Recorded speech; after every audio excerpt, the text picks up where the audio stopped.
여러분, 모든 책들은, 글들은 그 글을 쓰는 사람의 의도가 있습니다. 그래서 어떤 글을 읽을 때 우리가 그 글을 쓴 사람의 의도를 정확하게 이해하는 건 매우 중요하다라고 우리가 생각할 수가 있을 겁니다. 물론 요즘은 글 읽기가 조금은 다르더라고요. 글을 쓴 사람의 의도보다는 글을 읽는 사람의 의도가 더 중요하다라고 여겨질 때도 많이 있습니다. 그래서 어떤 의도로 이 글을 썼던지 내가 이 글을 읽고 어떻게 이해하는지가 더 중요하다. TV를 보거나 영화를 봐도 우리 영화를 만든 사람의 의도나 이런 것보다 중요한 게 뭐예요? 내가 재밌는지 재미없는지, 나에게 저게 감동으로 다가오는지 그렇지 않은지, 내가 더 중요하단 말이에요. 그래서 성경을 읽을 때도 우리 가끔 가다가 성경을 어떻게 읽습니까? 성령님께서, 하나님께서 무엇을 말씀하시는가? 여기에 우리가 관심을 두기보다는 나에게 은혜가 되느냐 안 되느냐, 내가 이 말씀을 어떻게 받아들이느냐, 내가 주인공이 되어서 성경을 읽을 때가 참 많이 있지 않은가라는 생각을 하기도 합니다. 그런데 여러분, 우리는 성경을 읽을 때마다 성령님께서 나에게 들려주고 싶은 말씀이 무엇인지를 주의해서 살펴볼 수 있기를 바랍니다. 왜 그러하냐면 성경이 다른 문학작품이라면, 그냥 영화 같은 이야기라면 그렇게 우리가 내가 원하는 대로 보고 읽어도 괜찮을지 모르지만, 성경은 우리가 잘 알고 있는 대로 우리가 죽고 사는 문제를 분명하게 기록하고 있는 말씀입니다. 하나님의 말씀으로 우리가 이 땅 가운데 살아가는 날 동안 우리의 영혼이 사느냐 죽느냐의 문제를 다루고 있는 말씀이기 때문에, 책이기 때문에 그러한 줄로 압니다. 여러분, 우리가 어떤 병에 걸려서 병을 치료받고 있는데, 우리가 큰 중병에 걸려서 치료받으면서 약을 먹는데 이 약을 어떻게 먹어야 됩니다 라고 기록해 놓은 글이 있다면, 여러분 이거를 허투루 내 마음대로, 내가 마음대로 해석해가지고 여러분 약을 먹으면 되겠습니까? 안 되겠습니까? 아마도 그렇게 약을 드시는 분은 없을 거예요. 내 마음대로 먹지 않고 내 고집이 아무리 센 분이라도 의사 선생님이 이렇게 드세요 라고 하면 귀를 쫑긋 기울이고, 그렇게 먹기 위해서 밥 먹고 30분 지난 다음에 먹어야 돼, 이렇게 해서 우리가 그걸 지키려고 노력할 거예요. 여러분, 오늘 영혼이 살고 죽는 문제 앞에서 우리가 하나님의 말씀을 하나님의 뜻대로 바로 읽는 은혜를 저와 여러분들이 누릴 수 있기를 바랍니다. 여러분, 이단들을 바라보면서도 우리가 안타까움을 갖는 것이 무엇입니까? 교회가 말이지 밥그릇 싸움한다. 세상 사람들은 교회 성도들을 뺏기니까 쟤네들이 저렇게 신천지를 미워한다. 여러분, 우리가 그런 문제라면 얼마나 좋겠습니까? 그런 문제라면 아무런 문제도 되지 않습니다. 하지만 성경을 바르게 읽고 바르게 이해하는 문제는 죽고 사는 문제입니다. 내 영혼이 죽느냐 사느냐의 문제이기 때문에 오늘 우리가 말씀을 읽을 때 정말로 주의하여서 말씀을 살필 수 있는 은혜가 저와 여러분들에게 있기를 바랍니다.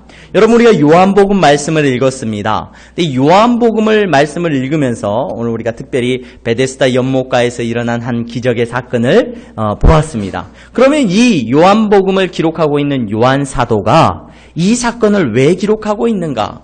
왜 우리에게 이 사건을 말해주고 있고 말씀으로 기록해서 우리에게 전하고 있는가? 요한복음의 저자는 이 복음서를, 요한복음 전체를 기록하고 있는 의도와 목적을 분명히 우리에게 말해주고 있습니다. 요한복음 20장 31절 말씀입니다. 오직 이것을 기록함은 너희로 예수께서 하나님의 아들 그리스도이심을 믿게 하려 함이요, 또 너희로 믿고 그 이름을 힘입어 생명을 얻게 하려 함이니라. 아멘.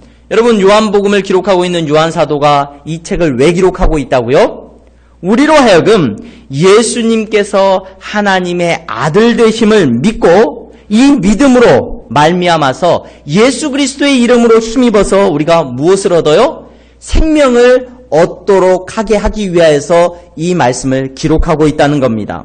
여러분, 그래서 오늘 우리가 본문의 말씀을 통하여 전하는 자나 듣는 자나 무엇을 바로 이해해야 되느냐? 무엇을 이해해야 돼요? 예수님이 하나님의 아들 되심과 또 그 예수 그리스도를 믿음으로 말미암아 우리가 구원을 받는다라고 하는 이 사실을 분명하게 알 수 있어야 될 줄로 믿습니다. 이것을 잊어버리고 이것을 놓쳐버리고 다른 것을 붙잡고 돌아가는 시간이 되지 않기를 주님의 이름으로 간절히 축원합니다. 여러분, 예수님께서 지금 어디에 올라오셨습니까? 예루살렘에 올라오셨어요. 왜 예루살렘에 올라오셨느냐? 오늘 요한복음 5장에는 예수님께서 명절이 돼서 예루살렘에 올라오셨다라고 기록을 해주고 있습니다. 명절에 왜 예루살렘을 가요? 출애굽기 말씀에 34장 23절에 기록된 대로 유대인들은 전통적으로 1년에 3번은 반드시 하나님의 성전에 가서 그들이 절기를 통하여서 하나님 앞에 예배의 자리로 나아가도록 하나님께서 명령하셨습니다. 그래서 모든 남자가 1년에 3번씩, 3번 이상은 반드시 하나님 앞에 가서 하나님 앞에 자기의 믿음을 고백하도록 명령을 하셨어요. 그래서 오늘 우리가 읽은 본문에도 보면은 많은 사람들이 명절을 맞아서 어디로 모여들었습니까? 예루살렘으로 모여들었습니다. 구체적으로 이 명절이 어떤 명절인지에 대해서는 의견이 분분합니다만은 아마도 6월절이었던지 또는 77절이었던지 수장절이었던지 3대 절기 가운데 하나였을 겁니다. 근데 이 명절에 예수님께서 예루살렘으로 가셨는데 그 예루살렘에 도착하셔서 오늘 우리가 읽은 본문에 보니까 어느 장소에 도착을 했습니까? 양의 문 곁에 있는 베데스다라고 하는 연못에 예수님이 도착을 하셨어요. 여러분, 지금도 여러분들이 이스라엘에 가셔서 예루살렘에 가보면은 올드시티, 구도심 지역이 있어요. 그리고 물론 예루살렘이 지금은 많이 개발이 돼가지고 그 주변으로 아파트 단지들도 많이 들어서고 했습니다. 주변으로 멀리. 그런데 그 옛날 구도심 지역에 가면 지금도 여러분 그 구도시를 이루고 있는 도시는 다 성으로 이렇게 쌓여 있습니다. 성이 쌓여 있고 그 성 안으로, 그 도심 안으로 들어가려면 반드시 뭘 통과해야 돼요? 성문을 통과해야 돼요. 지금도 성곽이 쫙 있고요. 우리나라는 제가 남대문 보고 처음에 굉장히 깜짝 놀랐습니다. 왜냐하면 남대문인데 남대문 문만 있더라고요. 네, 문만 있어요. 그래서 왜 문입니까? 문 주변으로는 이렇게 다 원래는 옛날엔 성벽이 있었죠. 그래서 어디로만 통과할 수 있어요? 그 문으로만 통과할 수가 있었단 말이에요. 근데 우리나라는 그 역사가 너무 질곡이 심해서 그 성벽들이 다 무너져 버렸어요. 무너지고 성문만 남아있는 걸 보게 되는데 예루살렘에 여러분들이 가게 되면은 지금 그 올드시티 안에는 지금도 성벽이 높다랗게 큰 돌들로 쌓아진 성벽이 높이 솟아있는 것을 여러분들이 보실 수 있을 겁니다. 그리고 그 성 안으로, 그 도심 안으로 들어가려면 여러분들이 반드시 그 문을 통과해야 돼요. 성문을 통과해야 되는 것을 보고 있어요. 예수님께서 예루살렘에 도착하셔서 그 도시 안으로, 예루살렘 성 안으로 들어가려고 하시는데 그 문, 여러 문이 있는데 그 문 가운데 오늘 보니까 양의 문이라는 곳으로 예수님께서 통과해서 들어가고 계시는 것을 보게 됩니다. 여러분이 양의 문은 왜 양의 문이라고 성경에 기록되어 있느냐 살펴보니까 많은 사람들이 그 양의 문은 그 위치상 성전하고 좀 가까운 지역에 있었던 것 같아요. 그래서 예루살렘 성 안에 성전이 있는데 그 성전으로 제사를 지내러 가면서 사람들이 제물로 양을 많이 끌고 갔는데 그 문으로 많은 사람들이 끌고 성전으로 드나들었던 것 같아요. 그래서 이 사람들이 그 문을 양의 문이라고 불렀다라고 합니다. 근데 이 양의 문 곁에는 어떤 연못이 있었습니까? 베데스다라고 하는 연못이 있었다라고 기록하고 있어요. 베데스다라고 하는 연못은 히브리 말인데 이 베데스다라는 말을 가만히 살펴보면은 두 단어가 합쳐져서 만들어진 단어예요. 여러분 우리 베들레헴 아시죠? 베들레헴 한 번쯤은 들어보셨을까? 베들레헴 이렇게 있는데 베들 그러면 보통 여러분 베이트라는 말에서 온 말인데 무슨 뜻이냐면 집이라는 말이에요. 집이라는 말이에요.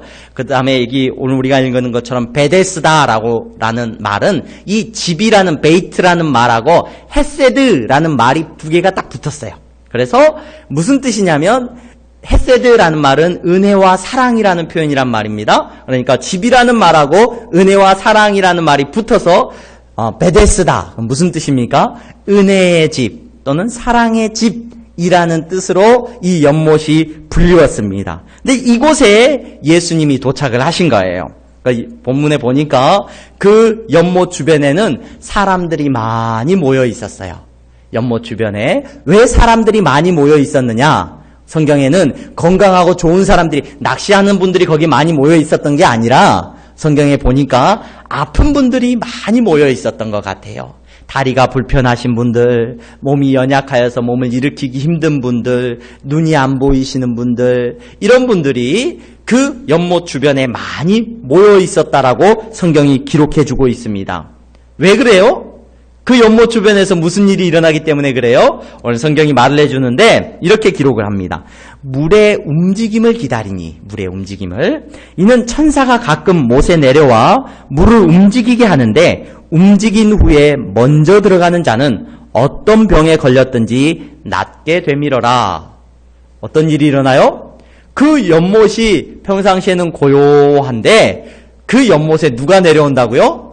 천사가 내려와서 몸을 씻으러 내려오는지, 천사가 내려와서 그 연못물이 동하는 순간에 가장 먼저 들어가는 사람은 몸이 건강해진다는 거예요. 이 이야기를 듣고 그 연못 주변에는 많은 환자들이 모여 있었다라고 오늘 성경이 기록하고 있습니다. 이것이 진짜인지 아닌지, 이게 성경적으로 근거가 있는 이야기인지 아닌지 많은 사람들이 연구하고 조사해 놓은 것들을 보게 되는데, 이건 아마도 그 당시에 사람들이 들리는 뭐뭐 하더라, 그 연못에 그런 이야기가 있다더라, 이런 아마도 이야기를 듣고 사람들이 모였던 것 같습니다. 여러분, 이곳의 분위기를 이제 한번 느껴보시기 바랍니다. 이 베데스다 연못이 어느 문 옆에 있다고요? 양의 문 옆에 있어요. 그 양의 문 옆으로 많은 사람들이 지나다니고 있습니다. 지금 어디로 가기 위해서요?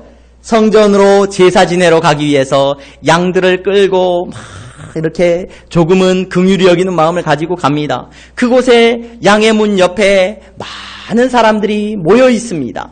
모여서 환자들이 모여 있는데 그들은 오늘 그 연못이 움직이기를 동하기도 하면서, 여러분 고대에는 몸이 불편한 분들은 경제적으로 절대적인 빈곤층에 속하게 됩니다. 몸이 연약하기 때문에 음식을 구걸하거나 다른 사람의 도움을 받아야 살 수 있어요. 그 문 옆에서 아마도 다른 사람들에게 구걸을 하면서 지금 많은 사람들이 북적이고 있는 그 연못가를 한번 생각해 보시기 바랍니다. 여러분, 그 연못가에 예수님께서, 그 못가에 예수님께서 오셨습니다. 어떤 분위기가 느껴지십니까? 희망이 있고 평안함이 있고, 여러분 그런 분위기가 그 연못을 통해서 느껴지십니까? 아니면 다른 분위기가 느껴지십니까? 저는 그 연못을 떠올릴 때마다, 은혜의 집이라고 불리우는 그 연못가를 떠올릴 때마다 냄새가 느껴집니다. 어떤 냄새가 느껴지냐면 죽음의 냄새가 느껴집니다. 왜 죽음의 냄새가 느껴지냐면, 여러분 양들을 데리고 사람들이 지금 가고 있어요. 어디로 가고 있어요? 성소로 향해서 가고 있습니다. 유대인들의 명절이 되면 그 예루살렘 성전은 피냄새가 진동을 했습니다. 왜냐하면 짐승들을 수없이 잡아서 하나님 앞에 제사를 지내야 돼서 피가 하수처럼 흘렀습니다. 짐승들의 피가. 그래서 그 양들을 지금 데리고 양의 문을 통과해서 뭐하러 가는 거예요? 제사 지내러 가는데 양을 죽이러 가고 있는 길이에요, 지금. 그 연못가에 지금 사람들이 모여 있습니다. 언제 죽을지 모르는 연약한 육신을 가지고 그 연못가에 사람들이 기다리고 있는 거예요. 낫기를 바라면서, 그곳에서 은혜 있기를 바라면서 기다리고 있습니다. 그 베데스다 연못가는 좌절과 절망의 냄새가 가득합니다. 유대인들이 왜 제사를 지냅니까? 왜 절기 때마다 하나님 앞에 양을 대신해서 죽여야 됩니까? 내가 지은 죄 때문에 내가 죽어야 될 것인데 나 대신에 무엇을 죽이는 거예요? 동물을 죽여서 하나님 앞에 일시적으로나마 의로움을 입고 하나님과의 관계를 회복하기 위해서 짐승들을 잡아서 수없이 죽이는 그 문 곁으로 그들이 걸어가고 있고, 많은 사람들이 죄의 결과로 연약하여지고 병들고 아파하면서 죽음을 기다리고 있는 그 베데스다 연못가, 그곳에서는 절망의 냄새가 나고 사망의 냄새가 진동을 하고 있습니다. 여러분, 그 베데스다 못가에 예수님께서 오셨습니다. 여러분, 이 세상에 예수님께서 오신 줄로 믿습니다. 우리가 성탄절을 보내기도 하고 하면서 크리스마스가 되면은 아기 예수님이 이 땅에 오셨습니다 라고 이야기하면서 축제를 벌이기도 하고 잔치를 하고 만찬을 합니다. 여러분, 그런데 가만히 들여다보면 예수님은 이 땅에 오셨습니다. 어떠한 세상 가운데 오셨느냐? 평안이 있고 기쁨이 있고 즐거움이 있고 행복한 파티장에 예수님이 오신 것이 아니라 사망의 냄새가 가득한 이 세상에 예수님이 오신 줄로 믿습니다. 저주받은 사람들이 살고 있는 곳에 오셨어요. 여러분, 저와 여러분들은 저주받은 인생이라는 걸 여러분 기억하십니까? 창세기 3장 19절 말씀입니다. 내가 흙으로 돌아갈 때까지 얼굴에 땀을 흘려야 먹을 것을 먹으리니 내가 그것에서 취함을 입었음이라. 너는 흙이니 흙으로 돌아갈 것이니라 하시니라. 여러분, 우리의 인생은 죽음이 지배하는 인생입니다. 죽음 앞에서 살아가고 있는 인생입니다. 혹자는 내 인생은 아름답더라고, 인생은 아름답노라고 이야기하는 사람들이 있을지 모르겠습니다. 여러분, 실제로 인생이 아름답다고 느껴지는 분들도 계실지 모르겠습니다. 근데 한 작가가 이야기한 것처럼 우리의 인생은 곧 언제 끊어질지 모르는, 떨어질지 모르는, 떨어져서 낭떠러지로 떨어져 죽을지 모르는 나뭇가지에 매달려서 옆에서 뭐가 흐르고 있어요? 벌꿀이 잠깐 흐르는 것을 찍어 맛보면서 이야, 달콤하다. 내 인생 진짜 달콤한 인생이다 라고 고백하고 있을지 모릅니다. 여러분, 저와 여러분들의 삶은 이 세상을 지배하고 있는 것은 무엇이냐? 조금이라도 인생에 대해서 고민해 보신 분이라면 죽음이, 절망이 지배하고 있는 세상이라는 것을 깨닫지 않는 사람이 없을 줄로 압니다. 예수님께서 오신 곳은 베데스다 연못가였습니다. 예수님께서 오신 이 세상은 절망의 냄새, 사망의 냄새가 가득한 곳이라는 것을 저와 여러분들이 기억할 수 있기 바랍니다. 예수님께서 오셨는데 마태복음 4장 16절 말씀입니다. 흑암에 앉은 백성이 큰 빛을 보았고 사망의 땅과 그늘에 앉은 자들에게 빛이 빛이었도다 하였느니라. 예수님께서 그 절망의 곳에 오셨습니다. 빛으로 오신 줄로 믿습니다. 그 베데스다의 연못가에 예수님이 도착을 하셨는데 그 연못가에는 누가 있었다라고 오늘 성경이 기록합니까? 38년 된 병자가 누워 있었다라고 말을 해주고 있습니다. 38년 동안이나 누워 있었던 병자예요. 그 병자를 예수님이 보셨습니다.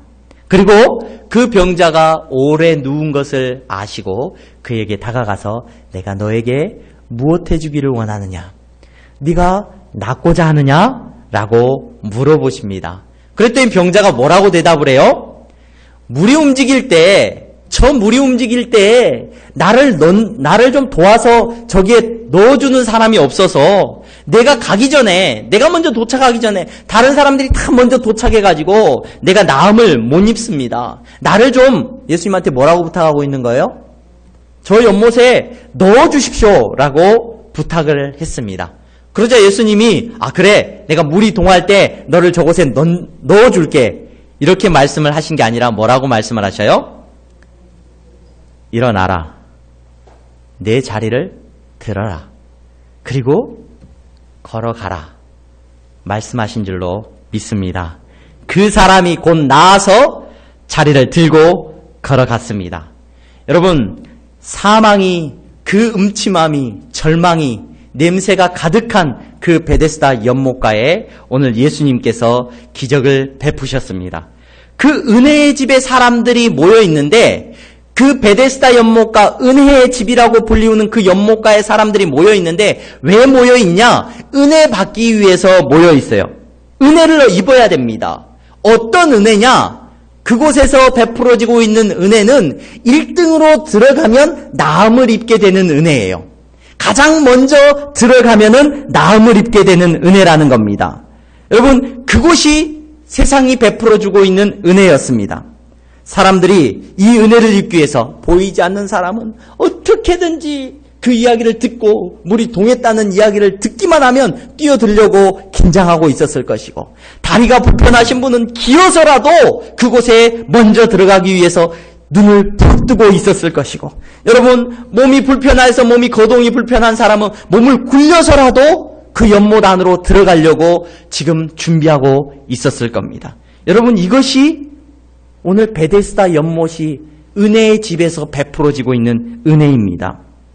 그런데 여러분, 이 은혜라는 단어가 왜 이렇게 절망적이고 비참한지 모르겠습니다. 여러분, 이게 은혜였습니다. 이게 은혜. 그곳에 있는 사람들은 그 은혜를 입기 위해서 몸부림치고 있었습니다. 38년 된 병자도 자기에게 그 은혜 베풀어 주기를 오늘 간절히 원하고 있는 것을 보게 됩니다. 여러분, 이 자리에 나오신 여러분, 저와 여러분들 하나님 앞에 나왔습니다. 어떤 은혜를 저와 여러분들이 입기를 원하십니까? 우리가 예수님 만났습니다. 예수님 앞에 기도합니다. 예수님, 제가 예수님한테 기도하는데요.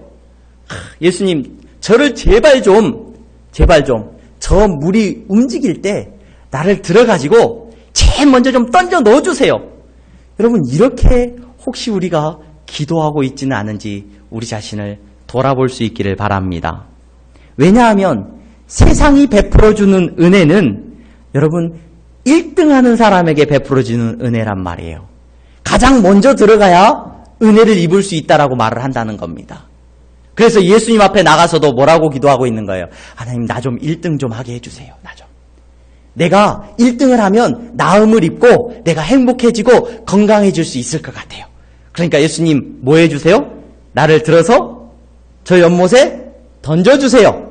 이렇게 우리가 앞에 이 은혜의 집에 나와서 그렇게 기도하고 있지는 않은지 우리 자신을 돌아보게 됩니다. 은혜의 집에 나오신 여러분, 하나님의 집에 나오신 여러분, 여러분들이 예수님을 만난 것이 은혜인 줄로 믿으시기를 바랍니다. 여러분, 예수님 만난 사람은 그 예수 그리스도로 말미암아 나음을 입게 된 줄로 믿으시기를 바랍니다.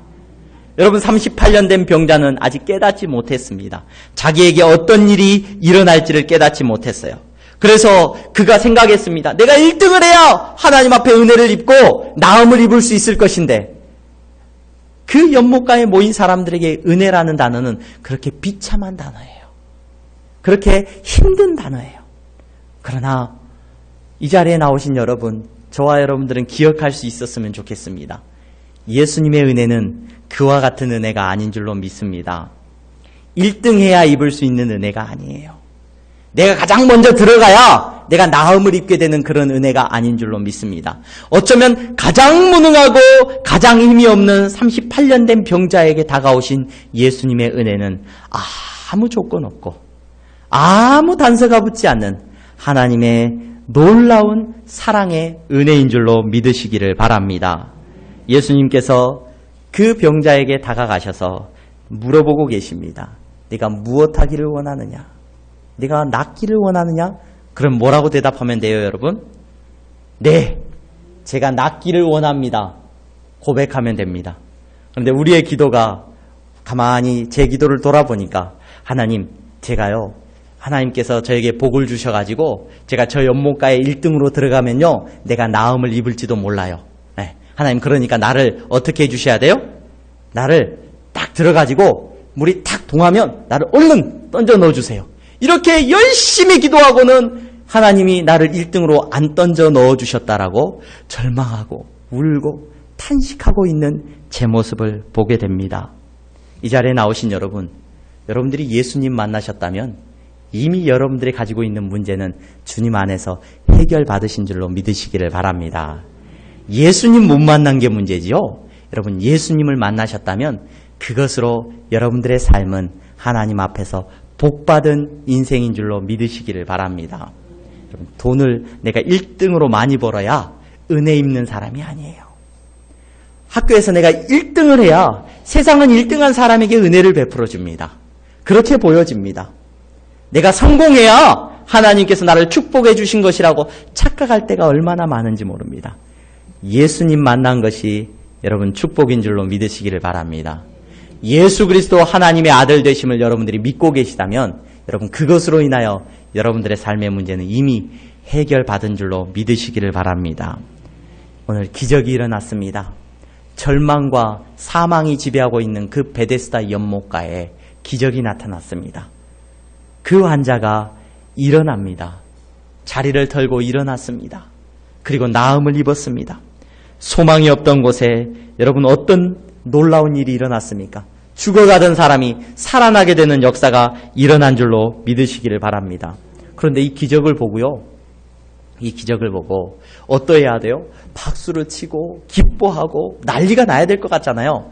그런데 오늘 이후의 말씀을 가만히 살펴보면 어떤 일이 일어나는 줄 아세요, 여러분? 사람들이 박수를 치고 환호하는 것이 아니라 유대인들이 비아냥거립니다. 빈정대기 시작합니다. 예수님이 기적을 베푸셨는데 죽었던 영혼이 살아났는데 여러분 어떤 일이 일어난다고요? 사람들이 빈정거린다고요. 왜 빈정거려요? 사람들이 예수님을 예수님으로 믿지 못하기 때문에 빈정됩니다. 여러분 가끔 저는 목회를 시작하면서 그런 생각을 했어요.